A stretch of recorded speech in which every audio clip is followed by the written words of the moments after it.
दलित नेता बनेगा उत्तर प्रदेश का नया राज्यपाल। जी हां, लखनऊ से लेकर दिल्ली तक इस वक्त सिर्फ एक ही चर्चा है कि क्या 2027 के यूपी विधानसभा चुनाव से ठीक पहले बीजेपी ने अपना सबसे बड़ा ब्रह्मास्त्र चल दिया है।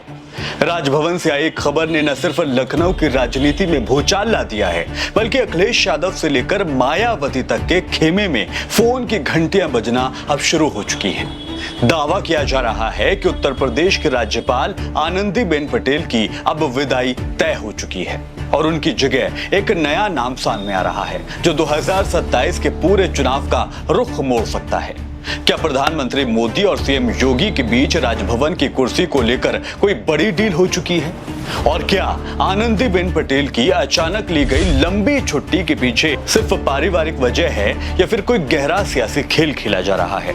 हम इस पूरे सस्पेंस का एक एक पन्ना आपके सामने खोलने वाले हैं, इसीलिए वीडियो को आखिर तक देखिएगा क्योंकि उत्तर प्रदेश की सियासत का ये नया मोड़ आपको हैरान करने वाला है। दोस्तों, कहानी शुरू होती है 17 अगस्त से।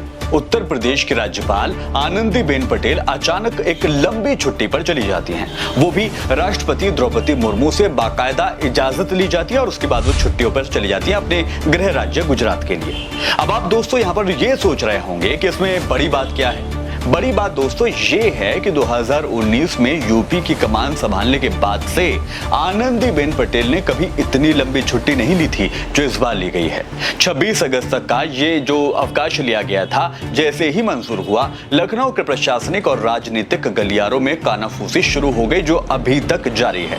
क्या राज्यपाल की विदाई पर मोहर अब लग चुकी है? सिर्फ ऐलान होना बाकी है।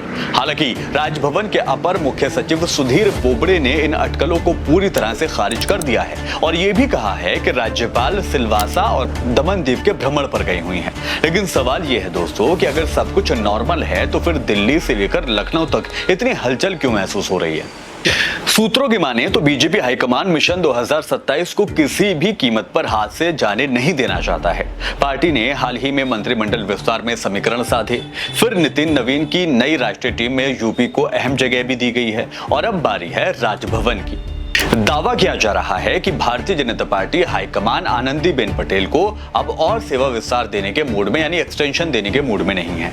इसके पीछे एक बहुत बड़ी रणनीति भी बताई जा रही है। वो क्या रणनीति है वो जरा आपको बताता हूँ। देखिए, आपको याद होगा द रामनाथ कोविंद फॉर्मूला, वही लागू किया जा रहा है। ठीक उसी तरह जैसे बीजेपी ने 2017 से पहले एक बड़ा दलित पैगाम देने के लिए रामनाथ कोविंद को यूपी बिहार के रास्ते राष्ट्रपति पद तक पहुंचाया था, ठीक वही फॉर्मूला इस बार यूपी राजभवन में आजमाने की चर्चा है। अगर बीजेपी किसी बड़े दलित चेहरे को उत्तर प्रदेश का राज्यपाल बनाती है तो 2027 के चुनाव से ठीक पहले ये एक मास्टर स्ट्रोक साबित हो सकता है। यही वजह है कि अपोजिशन की धड़कनें इस अटकलों के बाद तेज हो चुकी हैं। लेकिन बात सिर्फ चुनाव की नहीं है दोस्तों, राजभवन के अंदर की एक और इनसाइड स्टोरी भी है जो धीरे धीरे बाहर आ रही है। पिछले कुछ महीनों में राज्यपाल आनंदीबेन पटेल का रुख बेहद सख्त नजर आया है। गोरखपुर में यूनिवर्सिटी हॉस्टल की खराब व्यवस्था और खाने की गुणवत्ता पर उनका खुलेआम गुस्सा जाहिर करना एक वजह बताया जाता है। एक और सुनिए, कानपुर के चंद्रशेखर आजाद कृषि विश्वविद्यालय के दीक्षांत समारोह में लापरवाही पर अधिकारियों को बुरी तरह से आनंदीबेन पटेल ने लताड़ा था और अब हाल ही में बुंदेलखंड यूनिवर्सिटी में लगातार दिए जा रहे कड़े निर्देश भी इस बात की गवाही दे रहे हैं कि कहीं ना कहीं कुछ तो गड़बड़ है, आखिर मूड खराब क्यों है।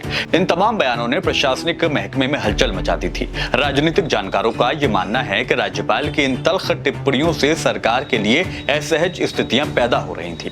वरिष्ठ पत्रकारों का तो ये तक कहना है कि जब कोई राज्यपाल 7 साल से ज्यादा वक्त तक अपने पद पर रह चुका हो, जो कि अपने आप में एक रिकॉर्ड है, और उनका कार्यकाल औपचारिक रूप से एक्सटेंडेड ना हो, तो ऐसी लंबी छुट्टियां अक्सर बदलाव की ओर इशारा करती हैं।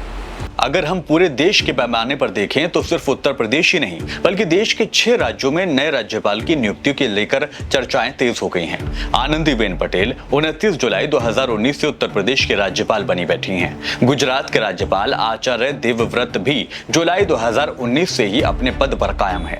मध्य प्रदेश में भी मंगू भाई पटेल और केरल तमिलनाडु के प्रभार को लेकर भी समीकरण बदले जा रहे हैं। आनंदीबेन पटेल का पीएम मोदी से पुराना और करीबी रिश्ता रहा है, ये सभी लोग जानते हैं। लेकिन 75 प्लस का फॉर्मूला, परिवार की राजनीतिक व्यस्तताएं और यूपी के 2027 के नए सियासी समीकरण, ये तमाम चीजें इस बात का इशारा दे रही हैं कि अब बदलाव का वक्त आ चुका है।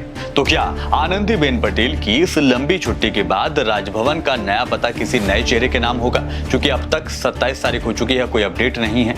क्या बीजेपी का ये दलित राज्यपाल वाला दांव अखिलेश और मायावती के वोट बैंक में सेंध लगा पाएगा? आने वाले कुछ दिनों में उत्तर प्रदेश की राजनीति के लिए बेहद अहम होने वाले हैं दोस्तों। किसी भी दिन दिल्ली से बड़ा ऐलान हो सकता है। अब बारी आपकी है, आप इस पूरे सियासी घटनाक्रम पर क्या सोचते हैं? क्या यूपी में राज्यपाल का बदलाव बीजेपी को 2027 में फायदा पहुंचाने वाला है? आप अपनी कीमती राय कमेंट बॉक्स में जरूर लिख सकते हैं। वीडियो पसंद आया हो तो वीडियो को लाइक कीजिएगा, इन्फॉर्मेशन अच्छी लगी हो तो इसको शेयर भी कीजिएगा। फिर होगी मुलाकात, तब तक रखिए अपना ख्याल। आदाब, नमस्कार।